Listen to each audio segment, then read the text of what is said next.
Então, bem-vindos a mais um lançamento de livro aqui do Seminário Internacional de Migrações, Territorialidades e Ambiente, 15º Seminário Internacional de Pesquisadores de História das Comunidades Teuto-Brasileiras, promovido pela Associação Nacional dos Pesquisadores de História das Comunidades Teuto-Brasileiras.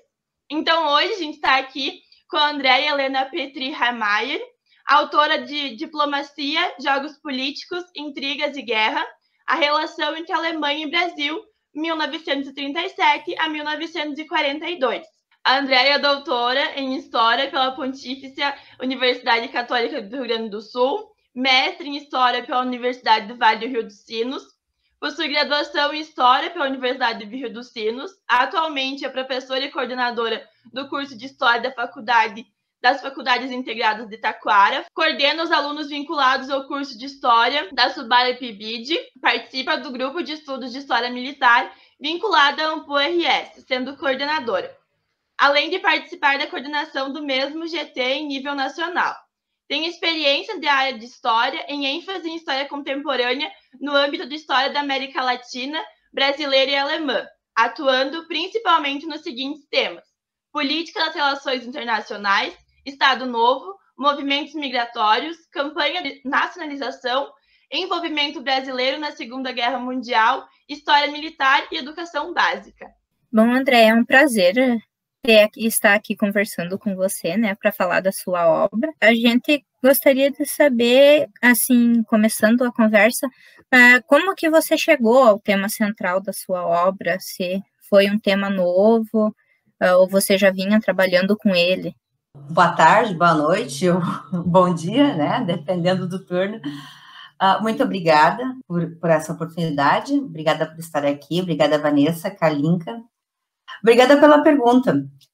Esse tema, na verdade, como foi a minha tese de doutorado, né, esse livro é resultado da tese de doutorado, ele vinha me acompanhando desde a graduação, né, na graduação, eu lembro muito bem das aulas de Brasil República, né, nós conversamos, a professora era Luísa Capovilla, e a gente conversava, né, sempre nesse processo, como aconteceu, né, como é que aconteceram essas relações? Realmente a Alemanha torpedeou navios brasileiros, né, isso foi um ataque feito efetivamente, mesmo aqui tendo uma colônia de imigrantes alemães, né, de descendentes muito grande, foi isso, não foi? No mestrado, eu trabalhei com a campanha de nacionalização, né, especificamente, mas essas perguntas estavam aí, né, e quando foi para pensar o doutorado, eu pensei em um projeto mais amplo, né, um projeto de pesquisa, então, no exterior, para ter acesso a essa documentação, né. Então, nesse momento, se começou, então, com trocas novamente, com a Heloísa, com o Marcos Tramontini, que foi o meu orientador, e com o René Gertz, que depois tornou-se o meu orientador do doutorado, né, a gente conversando, se foi dando subsídios, né, e eu fui verificando possibilidades de pesquisa, onde é que eu poderia encontrar documentação que respondesse à questão de como foram essas relações, se efetivamente a Alemanha havia atacado, ou isso era um mito, né? Na época se havia muitas dúvidas de que efetivamente se não tinha sido uma pressão dos Estados Unidos para que o Brasil declarasse guerra à Alemanha, né? Então,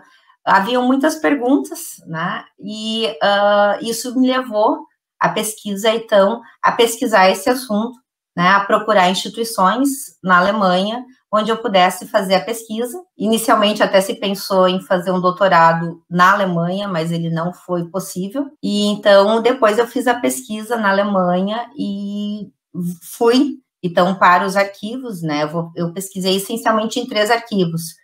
O Bundesarchiv Abteilung Militar, que é o relativo à documentação militar, né? Toda a documentação militar da Alemanha.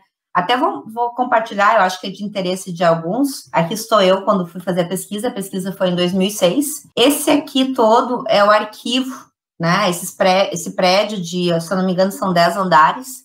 é o arquivo de toda a documentação militar alemã. E esse prédiozinho de 2 andares é a sala onde os pesquisadores ficam, né? Então, a gente recebe ao chegar lá, quer dizer, antes de chegar lá, a gente tem que solicitar o que a gente vai pesquisar, a apresentação, tive que ter uma carta do meu orientador apresentando. Então, aqui está, o primeiro dia que eu entrei foi dia 4 de outubro de 2006, então eu ganhei essa carteirinha, eu ganhei um número, e ali, em cima desse número que eu represento, né, 8.096, eu faço os meus pedidos. Já tinha feito alguns maços, porque quando eu chego lá, eu já tenho documentação para pesquisar, de algumas coisas que estavam naquela época de forma virtual já, né?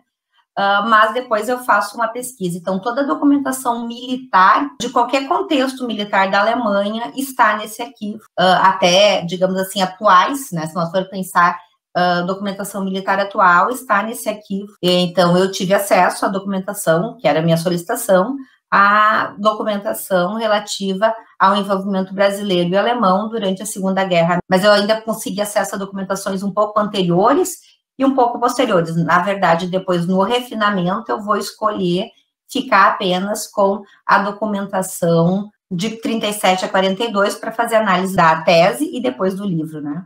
Então, outro arquivo que eu vou visitar é o Bundesarchiv também, mas esse em Berlim, o Arquivo Nacional Alemão. Então, ele trata do período do Reich, então toda a documentação relativa a esses governos, né, que seria o governo do Hitler é o Terceiro Reich, né, então ele é chamado de Reich, esse contexto. Então, aqui está a documentação desse período, mas aqui tem muito mais documentação governamental, no sentido de cultural, questões da própria administração, do gabinete de Hitler.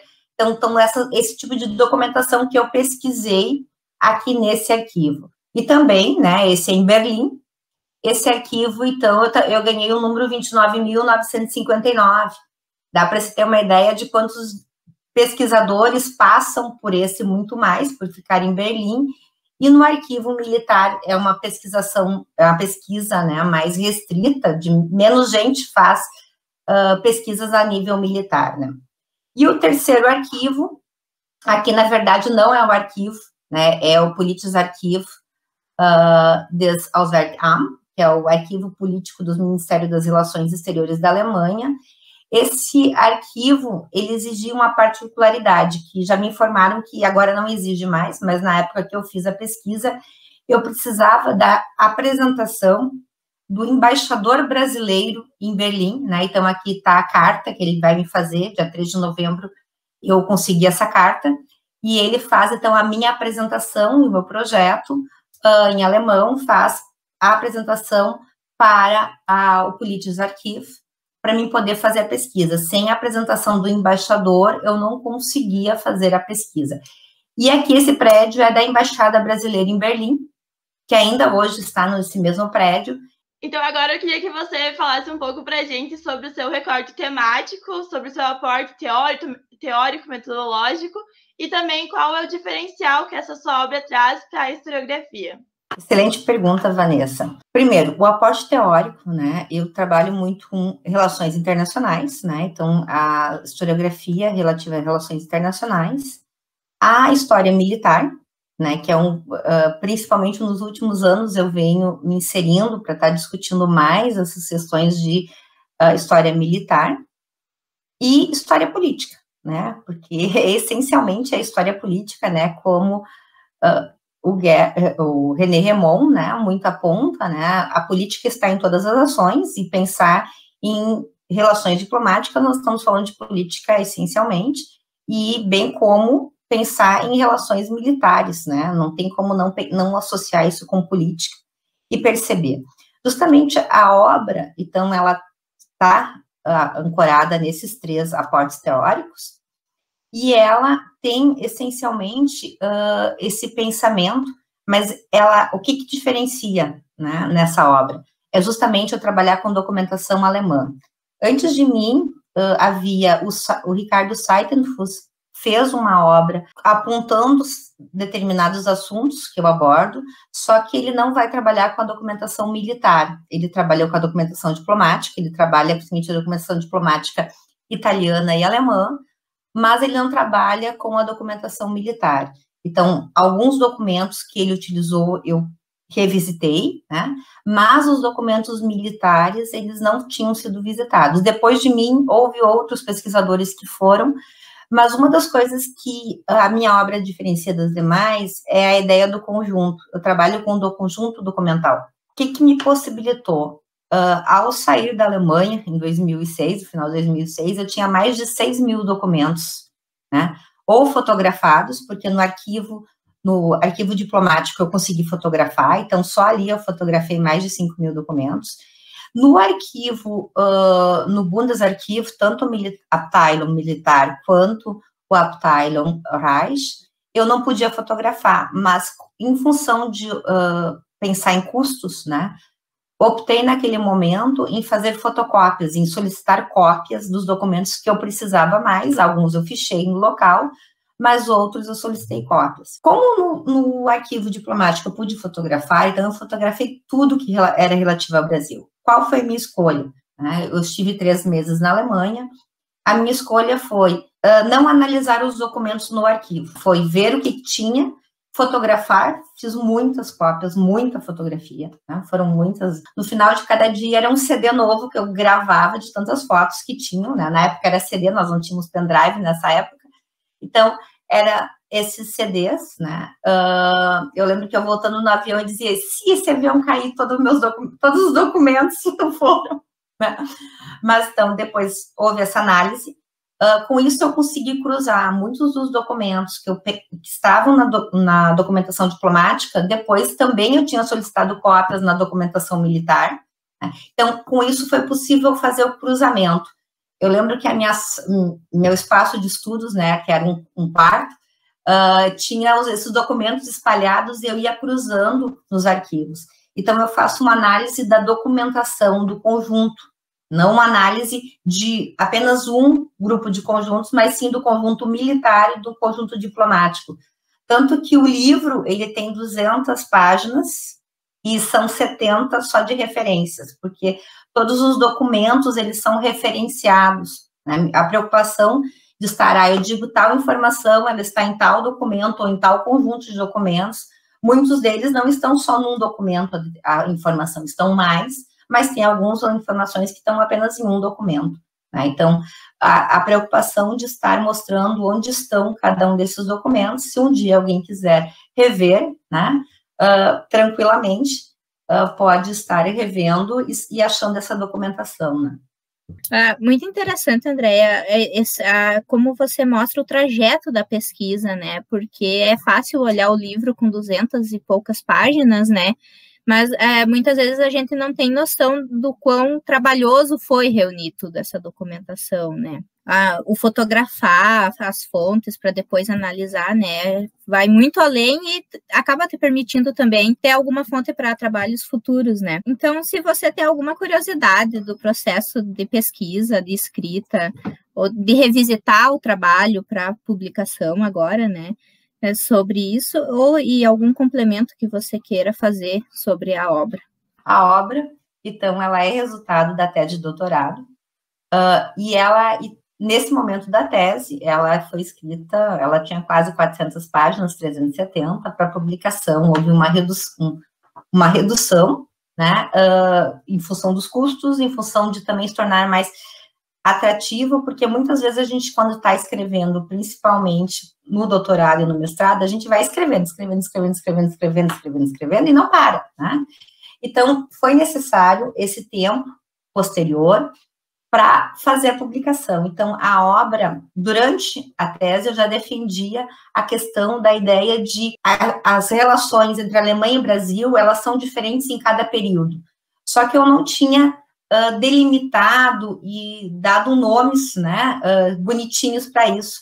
E no pensar a escrita do livro, né, a reescrita para o livro, eu consegui reorganizar na questão da ideia de tempos, né? Eu trabalho, então, com tempos de aproximação, que é esse período de 37 a início de 38, né, que são tempos em que nós vamos ter, então, a elevação tanto a nível brasileiro quanto a nível alemão, de embaixadas, né, as relações a nível de embaixadas, que antes não eram. Depois nós vamos ter tempos instáveis, porque com a criação do Estado Novo, nós vamos ter situações mais complexas, né, nas relações, principalmente porque a gente vai ter a proibição de qualquer partido político. Inicialmente, o decreto de 2 de dezembro de 37, a proibição de qualquer partido político que esteja vinculado ao Tribunal Eleitoral Brasileiro, mas, por isso, se entendeu inicialmente que o partido nazista que estava no Brasil era aceito, né, é uma interpretação da diplomacia, porque ele não está vinculado ao Brasil, ele não está no Tribunal Eleitoral Brasileiro, né.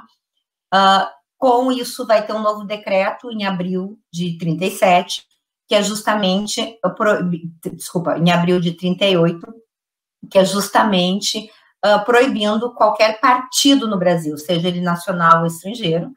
Nós vamos ter aí algumas situações complicadas, né, que eu chamo de, então, esses tempos instáveis, né, que são tempos que estão bem instáveis nesse processo. Depois eu vou para tempos de tensões, que é um momento em que vai ter um desentendimento entre o embaixador brasileiro e o embaixador alemão e o ministro das Relações Exteriores brasileiro, Oswaldo Aranha, né, e o Karl Ritter, que vão ter um desentendimento nesse momento, que vai levar, em setembro de 38, o Karl Ritter ser considerado pessoa não grata e o embaixador brasileiro ser pessoa não grata na Alemanha. Então, nós temos esse processo. Depois nós vamos ter o tempo de reaproximação, porque eu não vou contar muitos detalhes, porque senão perde a graça de quem vai ler a obra, né? Mas são tempos de reaproximação. Então, esses tempos de reaproximação são quando justamente vão ser reconduzidos os embaixadores, vai ter um novo embaixador no Brasil e um novo embaixador na Alemanha. Então, é esse tempo de reaproximação. Só que esse tempo de reaproximação coincide com o início da Segunda Guerra Mundial. O embaixador alemão chega no Brasil em outubro de 39, quando já começou a guerra. O embaixador brasileiro chega na Alemanha em setembro de 39, né?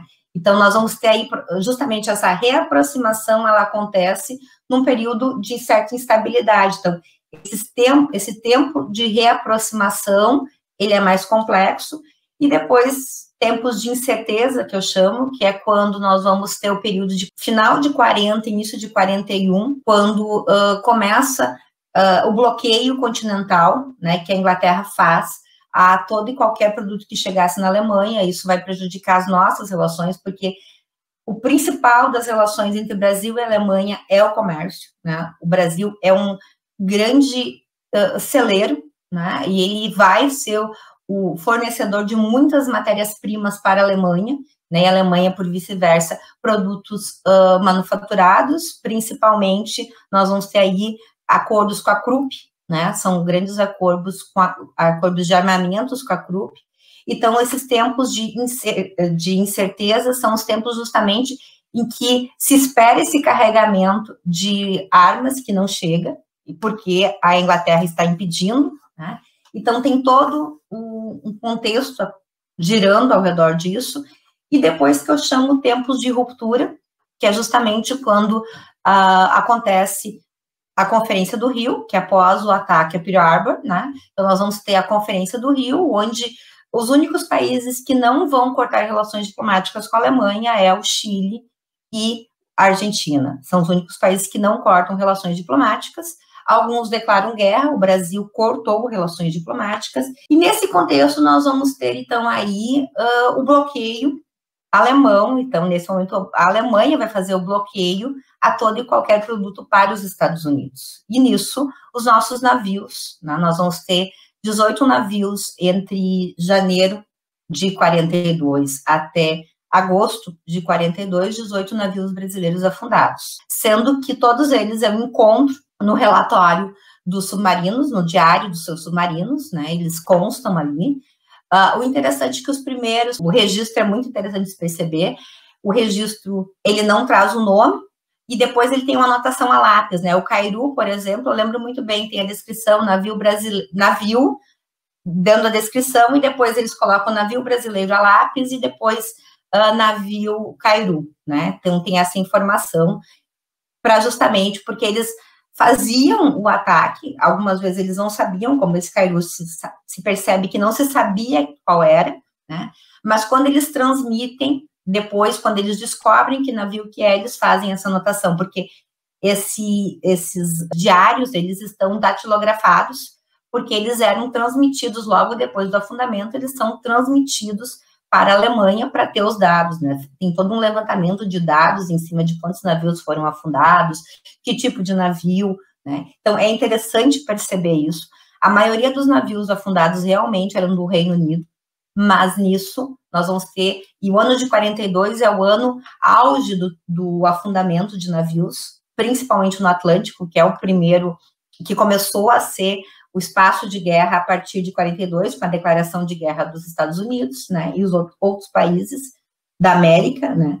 Então, nós temos esse contexto, então, esse período, que eu chamo de tempos de rupturas, e tem várias ações que vão e vêm, tem um processo de ida e vinda dessas relações, tanto é que nós vamos ter, em maio de 42, o nosso Ministério da Aeronáutica, ele vai fazer uma ação de guerra junto com os Estados Unidos e vai acabar atacando um submarino. Eles não sabem que o submarino, só que o que deixa indignada a diplomacia alemã é que eles vão noticiar que afundaram um submarino do eixo, tá?